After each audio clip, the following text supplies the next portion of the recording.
بسم الله الرحمن الرحیم. سلامونه، هیله ده چې ښه اوسئ، صحتمند اوسئ، روغتیا او سلامتیا په هیله مو. لومړی خو به هیله وکړم د تاسو ټولو نه چې څوک هم زموږ دا ویډیو ګوري شیر دی کړي.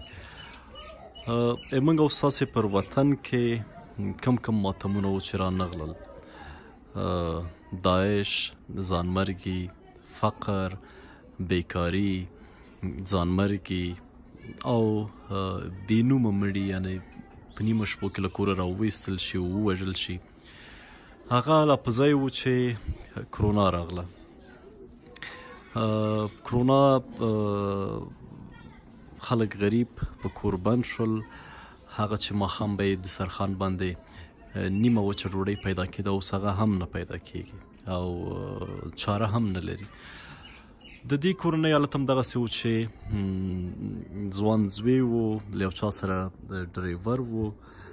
دا چې هغې پر زړه کمې نادودې تېرې کړې وې. دا ډریورۍ ژوند هم ډېر ښه نه وي، ځکه هغه کم کسان چې هغوی به دننه میماني ته به ځي، ډریور به بیرون موټر ته ناست وي. داسې سلهاو نورې ناامیدۍ او ناهیلۍ او بدې ورځې. پر دې تور چې هغه له یو چا سره ډریور و، د ځینو کسانو لخوا ووژل شو. په زړه چې کومې نادودې وې، خو هغه عمل ته ټپې شولې. هغه په خپل زړه به یې تېرې کړي، نه به یې چاته شکایت کړی، نه به یې فامیل ته، نه بل پاتې شوه د هغې نه کونډه. دا چې د هغې په زړه څه تېرېږي هغه هم خدای پوهېږي. خو د دې ټولو دردونو د لیدو لپاره یو سپین ږیری پلار په سپینه ږیره بله چاره یې نه وه، لاسګاډی یې واخیست. شاید همدغه لاسګاډی وي. راووته ښار ته چې که نن یې زوی ژوندی و، شاید ارامه و، نسبتا ښه ژوند یې درلود، یعنې د کورنۍ د ماشومانو د نفقې غم به پرې نه و. ځوان زوی به کار کوو، هماغې به راوړله، کاکا به خوړله.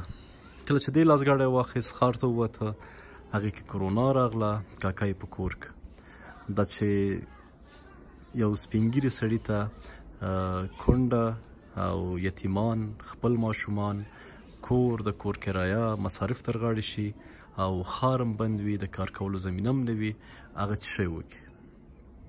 او موږ او ستاسې وطن خو همداسې دی چې څوک نه شي کولی چاته لاس ونیسي. هغوی چې ټول عمر په عزت تېر کړی، ټول عمر په پښتو کې تېر کړی، هغه څنګه کولی شي چاته لاس ونیسي؟ نو دغه ټول هغه خبرې وې چې څو شېبې وړاندې له ما سره شریکې کړې. موږ هم هڅه دا کوو چې هېڅکله نور د چا قواره رانوړو، د چا مخ رانوړو په ویډیو کې.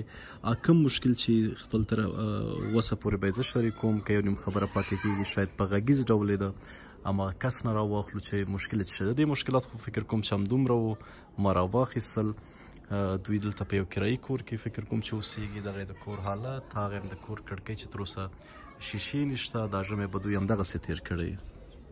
د اوسۍ خور مرسته ده، یو څه اندازه خوراکي مواد دي چې موږ ورته راوړل، تر څو په دې قرنطیني شپو ورځو کې روژه را روانه ده، دوی خدای مکه وږي پاتې نه شي. دا مختلف شیان دي، دانه دانه نوم اخیستل به یې ماته سخت وي. د اوسۍ خور مرسته ده. کاکا هغه د چا چې دي هغې ته به دعاګانې کوئ. مننه.